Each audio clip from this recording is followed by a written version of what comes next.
চরম রক্ষণশীলতার খোলস থেকে বেরিয়ে আসার পর নানা ক্ষেত্রেই অংশগ্রহণ বেড়েছে সৌদি নারীদের। তারই একটা সৌদি আরবের ঐতিহ্যবাহী উট দৌড় প্রতিযোগিতা। চলতি বছর ঐতিহ্যবাহী সেই প্রতিযোগিতায় নারীদের সরব উপস্থিতি বিশ্ববাসীর নজর কেড়েছে।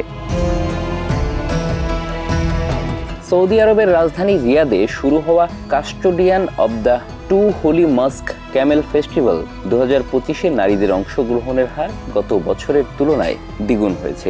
শুধু সংখ্যা নয়, তাদের প্রতিযোগিতার ক্ষেত্রে পুরস্কারের পরিমাণও বেড়েছে, যা নারীদের প্রতি সৌদি সরকারের উদার দৃষ্টিভঙ্গিরই প্রতিফলন বলে মনে করছেন নারী সংগঠনগুলো।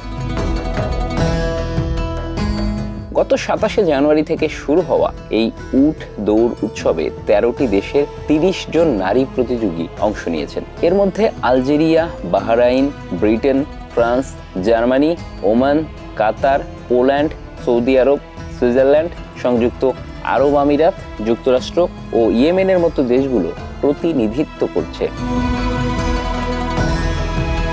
প্রতিযোগিতার অন্যতম আকর্ষণ হিসেবে নারীদের জন্য একটি নতুন রেস সংযোজন করা হয়েছে, যেখানে 18 জন নারী অংশ নিচ্ছেন। সৌদি ক্যামেল ফেডারেশন জানিয়েছে, গত বছর নারীদের জন্য 15 জন প্রতিযোগী অংশগ্রহণ করেছিলেন, তবে এবার সেই সংখ্যা বেড়ে দাঁড়িয়েছে 30 জনে।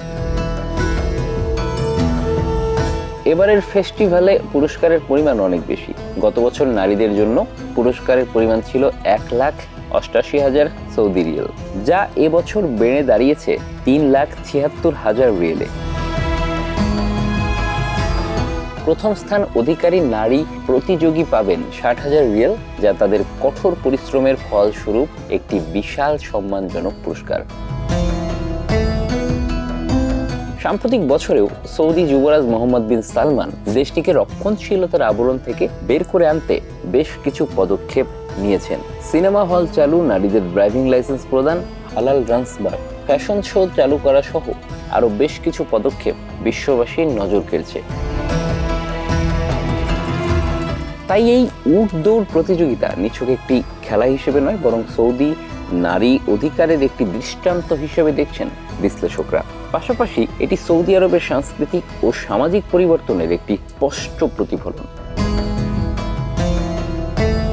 মোহাম্মদ বিন সালমান চাচ্ছেন তেল নির্ভর অর্থনীতি থেকে সৌদি আরবকে পর্যটন নির্ভর অর্থনীতিতে পরিচালনা করতে। তারই অংশ হিসেবে এমন আরো নানা পদক্ষেপ নিয়েছে দেশটি।